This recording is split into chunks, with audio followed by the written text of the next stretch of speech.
Friends, आप लोगों ने अब तक सुना होगा कि डर के आगे जीत है, लेकिन आज मैं आपको बताती हूँ कि डर के आगे नाराजगी भी होती है। अब आप सोच रहे होंगे कि कैसे, तो मैं आपको बताती हूँ कि ऐसा हमारी बॉलीवुड फिल्म इंडस्ट्री में हुआ है। कभी एक बहुत बड़ी ब्लॉकबस्टर साबित हुई 1993 में रिलीज फिल्म डर में ये हो चुका है। इस मूवी के हीरो सनी देओल इस मूवी के विलन से इतना ज्यादा डर गए, या फिर यूं कह लीजिए कि शाहरुख के रोल से इतना ज्यादा नाराज हो गए कि उन्होंने फैसला किया कि वो उसके बाद फिर कभी भी इस फिल्म के डायरेक्टर यश चोपड़ा के साथ काम नहीं करेंगे। और सिर्फ इतना ही नहीं, उसके बाद उन्होंने लगभग 16 सालों तक शाहरुख खान से भी बात तक नहीं की। ऐसा क्यों हुआ था? चलिए आज के इस इंटरेस्टिंग वीडियो में मैं आपको ये पूरी स्टोरी शेयर करती हूँ। जैसा कि आप जानते हैं कि यश चोपड़ा बॉलीवुड के ग्रेट दिग्गज डायरेक्टर्स में से एक हैं।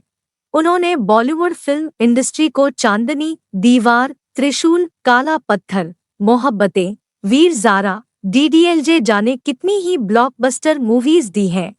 यश चोपड़ा ज्यादातर रोमांटिक मूवीज को बनाने के लिए मशहूर थे, मगर जब इस मूवी की स्क्रिप्ट यश चोपड़ा जी के पास पहुंची तो ये स्क्रिप्ट उनको इतनी ज्यादा पसंद आई कि वो इस लीक से थोड़ा हटकर कुछ एकदम अलग टाइप की रोमांटिक वॉयलेंट थ्रिलर मूवी को बनाने से खुद को न रोक पाए।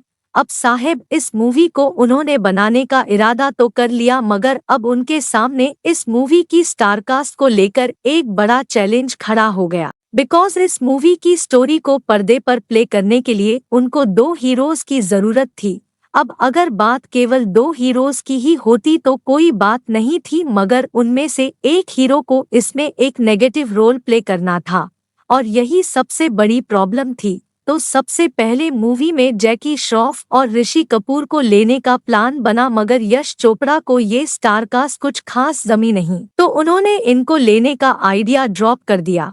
फिर इस मूवी के हीरो के लिए सनी देओल का नाम आया। सनी देओल उस समय के एक बड़े एक्शन हीरो थे। उनके सिलेक्शन के बाद अब दूसरे हीरो के लिए संजय दत्त को कास्ट किया गया, मगर संजय दत्त के अचानक जेल जाने की वजह से उनको लेने का भी आइडिया भी ड्रॉप करना पड़ गया। अब उसके बाद इस रोल के लिए सुदेश बेरी को सिलेक्ट किया गया, मगर स्क्रीन टेस्ट के बाद उनको भी रिजेक्ट कर दिया गया।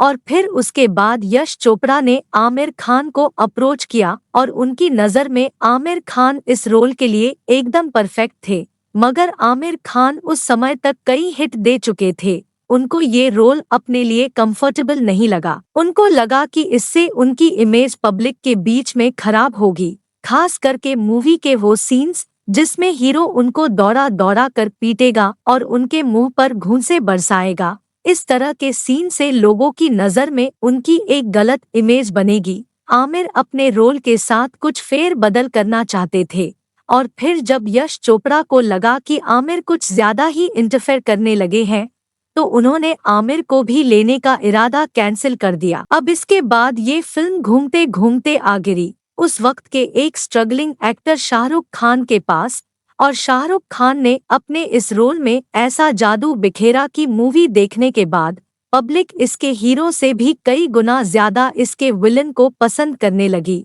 अगर देखा जाए तो सिर्फ इस मूवी की हीरोइन जूही चावला, जो इस फिल्म में सनी देओल की वाइफ बनी थी, सिर्फ उनको छोड़कर सारे देश की लड़कियों को इसके विलन से प्यार हो गया था।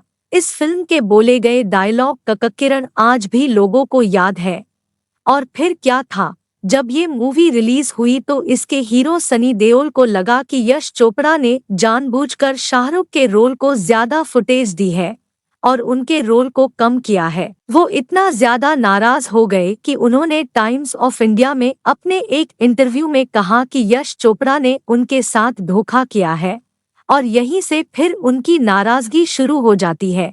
इस नाराजगी ने फिर कभी उनको यश चोपड़ा के साथ काम नहीं करने दिया, और फिर सनी ने लगभग 16 सालों तक शाहरुख से बात नहीं की। हालांकि अभी हाल ही में शाहरुख और सनी को एक साथ देखा गया, जिससे ये तो पता चल गया कि चलो देर से ही सही, कम से कम दोनों की नाराजगी तो खत्म हुई।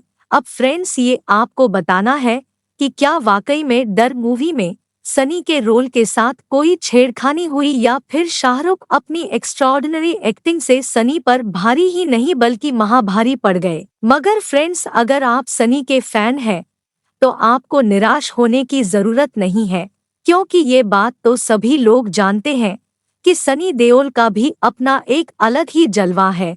जाने कितनी ही बार उन्होंने हम सबको देश के दुश्मनों से बचाया है और जाने कितने ही घातक मूवी वाले कातिया जैसे गुंडों को अपने 2.5 किलो के हथौड़े से पीटा है। मगर इस मूवी में उनके घूंसे कुछ खास काम नहीं आए, बिकॉज यहाँ बात एक्शन से ज्यादा रोमांस की थी। तो फाइनली फ्रेंड्स, मेरे लिए तो सनी और शाहरुख दोनों ही एक जैसे हैं, न हम हारे और न तुम हारे।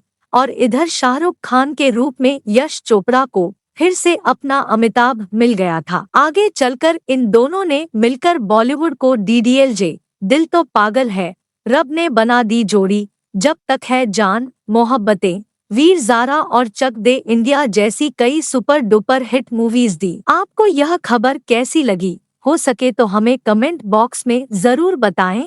बॉलीवुड की इसी टाइप की मसालेदार खबरों के लिए हमारे चैनल को सब्सक्राइब करना न भूलें।